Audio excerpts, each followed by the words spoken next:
I never planned to reveal my success to my family.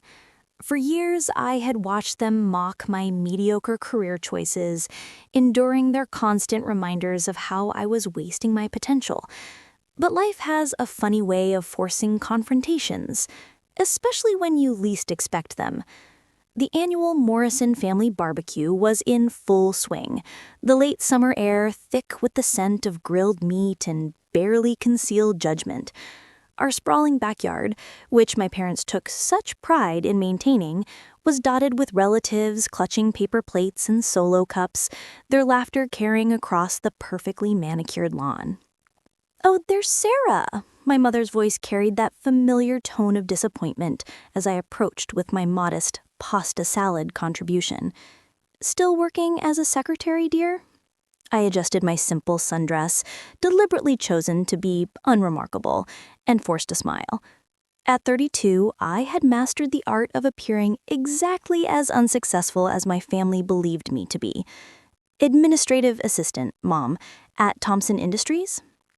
My sister Madison swooped in, designer purse swinging from her arm, her new promotion as marketing director practically radiating from her expensive highlights. "Mom, you won't believe what happened at work today. The CEO himself praised my latest campaign." I bit back a smile, remembering the email I had reviewed just that morning about Madison's presentation. The praise had actually come from her direct supervisor, not the CEO. But of course, she didn't know that. "That's wonderful, honey," Mom beamed, completely forgetting my existence. "You've always been so driven." Unlike, her eyes flickered to me, then away. The thing is, I wasn't just an administrative assistant at Thompson Industries. I owned it.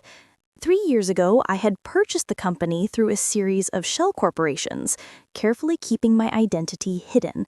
The previous owner had been desperate to sell, and I had spent years building my fortune through smart investments and strategic acquisitions. Thompson Industries was just the latest addition to my portfolio, and I had chosen to keep my ownership private. It was easier that way. No expectations, no family members asking for favors or jobs, just me quietly running a $500 million company while my family continued to see me as their greatest disappointment. Aunt Patricia waddled over, wine sloshing in her glass. "Sarah, have you thought about taking some business classes? Maybe then you could move up from answering phones." I had 2 MBAs and a PhD in business strategy, but they didn't know that. "I'm comfortable where I am, Aunt Patricia." "That's your problem," my father joined in, burger in hand. "No ambition. Your sister's already making 6 figures and you're still pushing papers." "I made 8 figures last year, Dad." Madison preened under the praise. "Actually, we're having a huge company meeting next week. The CEO is finally making an appearance. Everyone's so excited." Yes, I had finally decided it was time to step out of the shadows at Thompson Industries. The company had grown significantly under my leadership, even though I had managed everything through proxies and virtual meetings. But changes were coming, and I needed to take a more public role. "Will you even get to see the CEO?" my mother asked with fake concern. "I mean, from your little desk in the corner?" Before I could respond, a sleek black Tesla pulled into our driveway. My heart skipped. I recognized that car. What was Marcus here? He was Madison's direct supervisor and one of the few people who knew my true identity. Madison straightened up, smoothing her hair. "Oh my God, that's my boss. What's he doing here?" Marcus stepped out of his car, looking impeccable in casual weekend wear that probably cost more than my parents' monthly mortgage. He scanned the crowd until he found me, and he smiled broadly. "Madam CEO," he called out, walking towards us. "I didn't expect to see you here today." The hot dog fell from my father's suddenly limp fingers. Madison's face drained of all color. My mother's wineglass slipped from her grasp, shattering on the patio with a crash that seemed to echo across the suddenly silent backyard. I took a deep breath, smoothed down my intentionally plain sundress, and smiled. "Hello, Marcus. Welcome to my family's barbecue." The silence that followed was deafening. Years of carefully maintained deception crumbled in an instant. I could feel every eye in the backyard fixed on me, minds racing to process this revelation. Madison found her voice first, though it came out as more of a squeak. "You're the CEO? But that's impossible. You're just a secretary." I turned to her, maintaining my calm smile. "Actually, Madison, I'm your boss. I own Thomson Industries, have for the past 3 years." My father's face had turned an interesting shade of purple. "What kind of joke is this?" Marcus stepped forward, his presence adding weight to the revelation. "Oh, it's no joke, sir. Your daughter is one of the most brilliant CEOs I've had the pleasure of working with. Thomson Industries has tripled its market value under her leadership." My mother grabbed the nearest chair for support. But you bring grocery store pasta salad to family gatherings. You live in that tiny apartment. You wear things from Target." I straightened my shoulders, finally letting a hint of my true self show through. "I choose to live simply, Mom. It doesn't mean I have to." The whispers started spreading through the gathered relatives like wildfire. Aunt Patricia was frantically Googling Thomson Industries on her phone. Uncle George was choking on his beer, and Madison looked like she might faint. Marcus seemed to realize he had just detonated a bomb in the middle of our family barbecue. He cleared his throat awkwardly. "I apologize if I've overstepped, Madam CEO. I saw the address on the company's old records and thought I'd drop by to discuss the Morgan acquisition." Before I could respond, Madison burst out, her voice shrill with disbelief and growing anger. "This is ridiculous. I've been working my ass off for 3 years climbing the corporate ladder, and you've been what? Secretly watching me? Laughing at me behind my back?" I met her eyes steadily. "No, Madison. I've been running a company. Your performance reviews, promotions, and salary increases were all based on merit. Or lack thereof." I paused meaningfully. "Including the times you took credit for your team's work." She flushed deep red. Everyone in the family knew Madison had a habit of claiming others' achievements as her own. She'd been doing it since we were children. "You're lying," my father suddenly announced, his voice gruff with denial. "Our Sarah? She can barely make decisions about what to wear in the morning."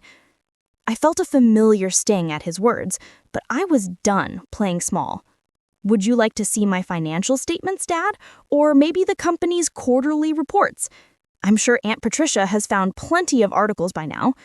Indeed, Aunt Patricia was staring at her phone, her face growing paler by the second.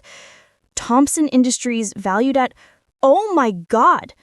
My mother had finally found her voice. But you didn't tell us. Why pretend to be less?" I looked around at my family, the people who had spent years dismissing me, belittling my choices, treating me like I was somehow deficient because I didn't broadcast my ambitions. "Would you have believed me?" I asked quietly. "When I left Williams & Partners to start my own investment firm, you told everyone I had been fired. When I moved into a smaller apartment to save money for acquisitions, you called me a failure. When I worked late nights building my company, you said I couldn't keep a social life." Marcus shifted uncomfortably, clearly realizing he was witnessing something deeply personal. "Perhaps I should come back another time." "No, stay," I said firmly. "We might as well get everything out in the open now." I turned back to my family. I kept my success quiet because I wanted to succeed on my own terms, without having to manage your expectations or demands. And honestly, watching how you treated me when you thought I was just a secretary told me everything I needed to know about who you really are. Madison's husband, Tom, who had been quietly watching the drama unfold, suddenly spoke up. "Wait, if you're the CEO, then that means—" His voice trailed off as realization dawned. "Yes," I confirmed. "I'm the one who rejected your proposal for a private office last month. The company couldn't justify a corner office for a mid-level manager." The gathered relatives burst into poorly concealed snickers. Madison's face turned crimson. I assume the Morgan acquisition you mentioned is about the merger? My Uncle George, a business lawyer, piped up. The family vultures were already circling, seeing opportunity in their newly discovered successful relative. That's confidential company information, I replied coolly. Just like the raise Madison's been bragging about requesting won't be happening. You can't do that, Madison protested. That's discrimination. I can. Your last 3 projects were over budget. Your team has the highest turnover rate in the company, and your latest campaign proposal was rejected because it was remarkably similar to our competitor's campaign from last year. I smiled thinly. I may be your sister, but I'm also your boss. And unlike our family dynamics, my company runs on merit, not favoritism. My mother collapsed into a nearby chair, fanning herself dramatically. All this time, all the things we said? Yes, all the times you called me useless.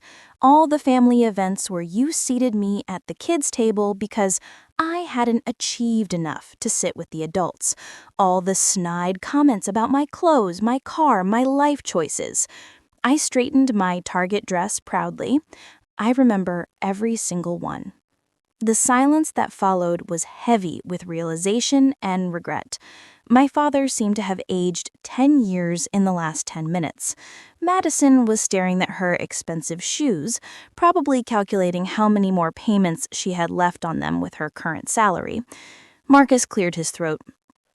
For what it's worth, your daughter has built one of the most respected companies in the industry. Our employee satisfaction rates are the highest in the sector. Our profit margins are exceptional, and our corporate culture is studied at business schools. Speaking of business, I added, reaching into my simple handbag and pulling out an envelope. I have something for you, Dad. His hands trembled slightly as he took it. Inside was a property deed for his beloved backyard, the scene of so many family gatherings where I'd been belittled and dismissed. The mortgage you've been struggling with, I said softly, paid off.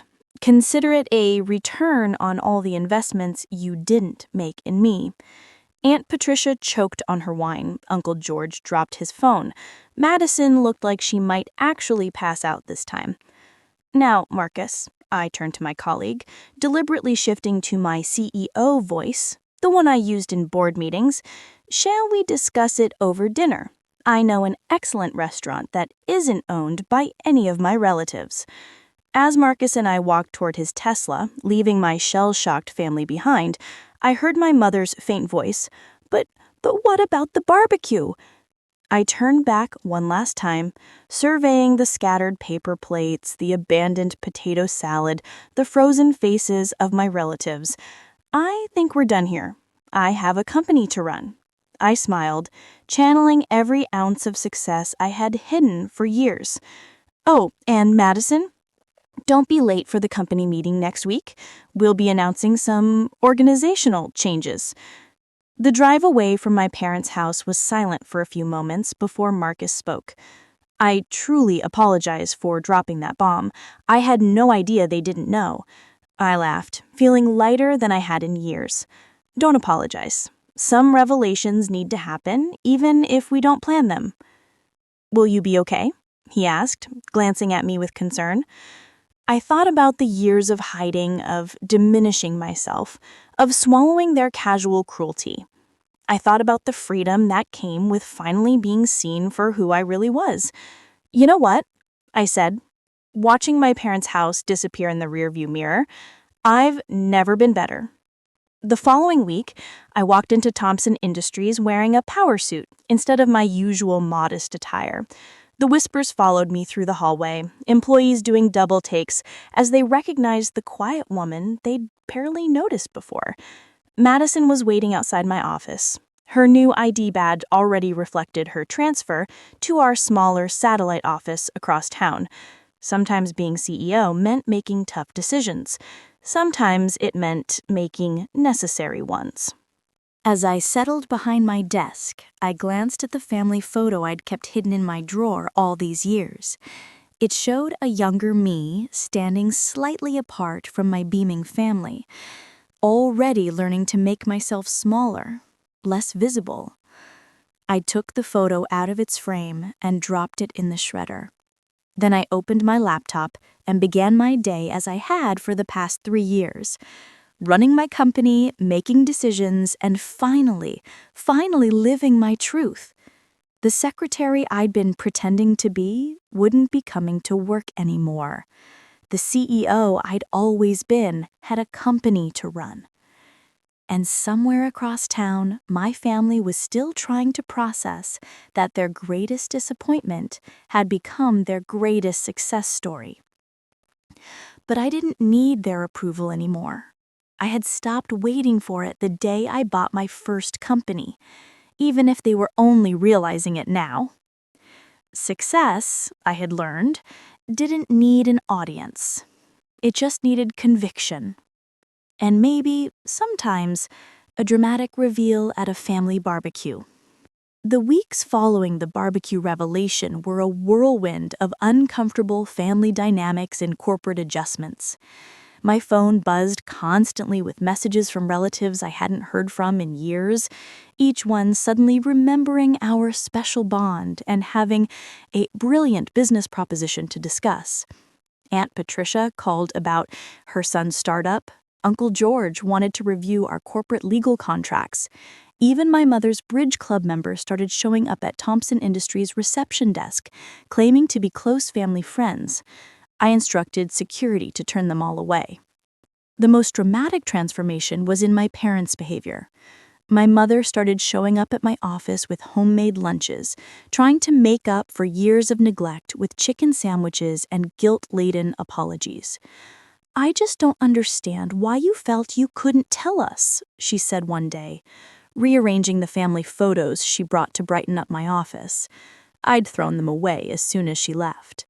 "Really, Mom? Remember my college graduation?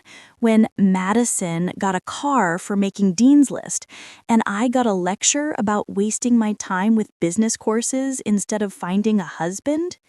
She had the grace to look embarrassed. "We just wanted what was best for you." "No," I corrected. "You wanted what looked best to others." My father took a different approach. He started bombarding me with newspaper clippings about Thompson Industries, as if I might have missed the news about my own company. Each article came with his handwritten notes in the margins. "My daughter did this. Sarah's company. That's my girl."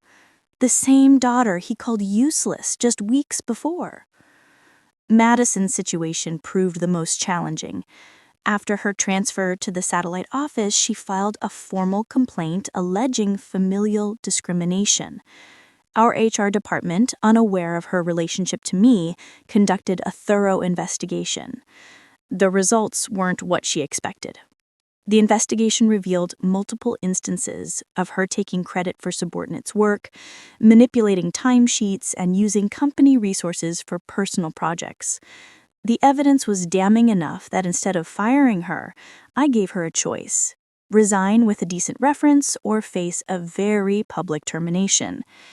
She resigned the next day, though not without a final dramatic scene in my office. "You're ruining my life," she screamed, mascara running down her cheeks. "After everything I've done for this company." I remained seated, calm. "Everything you've done? You mean like taking credit for the Johnson campaign that your assistant designed? Or perhaps you're referring to the expense reports that you've been falsifying. That's normal business practice." "No, Madison, that's fraud." I slid a folder across my desk. "Here's your resignation letter. I've already signed the reference that confirms you worked here and left voluntarily. It's more than you deserve, but I'm doing it because, despite everything, you're still my sister." She snatched the folder, her hands shaking. "You think you're so perfect now, don't you? The big CEO looking down on everyone else." "No," I replied quietly. "I think I'm someone who finally stopped letting this family define my worth." After she left, I received a series of angry texts from my parents demanding I fix things with Madison. I responded with screenshots of her fraudulent reports and a simple message. Would you prefer I press charges instead? They stopped texting after that. The corporate changes I implemented went far beyond Madison's departure. I reorganized the entire marketing department, promoted several overlooked employees, and implemented a new merit-based evaluation system. Thompson Industries hadn't succeeded through nepotism, and it wouldn't start now. 6 months after the barbecue revelation, I attended another family gathering, Thanksgiving, at my parents' house. This time, I arrived in my Tesla, wearing clothes that reflected my actual status.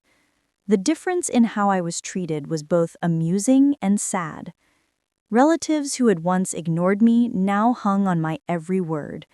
Aunt Patricia bragged to her friends about her CEO niece.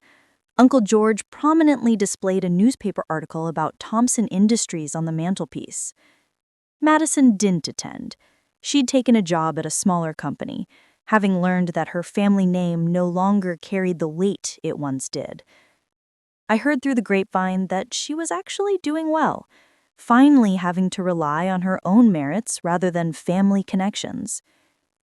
As we sat down to dinner, my mother clinked her glass for attention. I'd like to make a toast, she announced, her voice trembling slightly, to Sarah, who showed us all that success doesn't always look the way we expect it to. I raised my glass with the others, but added my own quiet addendum, and to authenticity, which matters more than appearances. Later that evening, as I prepared to leave, my father caught me by the door. He looked older, more uncertain than I had ever seen him. He said, I was wrong. About everything. About you. I nodded, accepting his words, but not offering absolution. Some wounds take longer to heal than others. The following Monday, I sat in my office reviewing quarterly reports and thinking about how life had changed. My assistant buzzed in. Your mother's here again with lunch. I smiled slightly. Tell her I'm in a meeting. I had a business to run, after all. As I turned back to my work, I caught my reflection in the window. Confident, powerful, no longer hiding who I was.